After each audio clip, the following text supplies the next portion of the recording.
गायत्री तत्त्वस्तोत्रम्। श्रीगणेशाय नमः। श्रीगायत्र्यै नमः। श्रीगायत्री तत्त्वमाला मन्त्रस्य विश्वामित्र ऋषिः अनुष्टुप्छन्दः परमात्मा देवता हलो बीजानि स्वराः शक्तयः अव्यक्तं कीलकं मम समस्तपापक्षयार्थे गायत्री तत्त्वपाठे विनियोगः।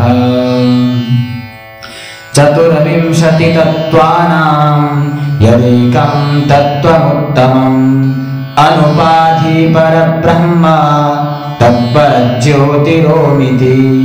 यो वेदादौ स्वरः प्रोक्तो वेदान्ते च प्रतिष्ठितः तस्य प्रकृतिलीलस्य तत्परं ज्योतिरोमिति। तत्सदादिपदैर्वाच्यं परमं पदमव्ययम् अभेदत्वं पदार्थस्य तत्परं ज्योतिरोमिति। यस्य मायांशभावेन जगदुत्पद्यतेऽखिलम् तस्य सर्वोत्तमं रूपम् अरूपस्यापि धीमहि। न पश्यति परमं पश्यतो हि दिवौकसः तं भूतानिलदेवं तु सुपर्णामुपधावताम्। यदंशः प्रेरितो जन्तुः कर्मपाशनियन्त्रितः आजन्मकृतपापानाम् अपहन्तुं दिवौकसः। इदं महामुनि प्रोक्तं गायत्री तत्त्वमुत्तमम्। यः पठेत् परया भक्त्या स याति शरमां गतिम्।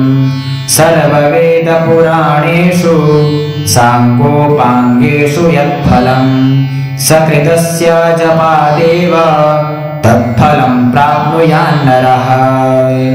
अभक्ष्यभक्षणात् पूतो भवति अगम्यागमनात् पूतो भवति सर्वपापेभ्यः पूतो भवति। प्रातरधियानो रात्रिकृतं पापं नाशयति सायमधियानो दिवसकृतं पापं नाशयति। मध्यन्दिनमुपयुञ्जानो सत्प्रतिग्रहादिमुक्तो भवति। अनुप्लवं पुरुषाः पुरुषमभिवदन्ति यं यं काममभिध्यायति तं तमेवाप्नोति पुत्रपौत्रान्। कीर्तिसौभाग्यानि चोपलभते सर्वभूतात्ममित्रं देहान्ते तद्विशिष्टो गायत्री परमं पदमाप्नोति इति श्रीवेदसाई गायत्री तत्त्वस्तोत्रं सम्पूर्णम्।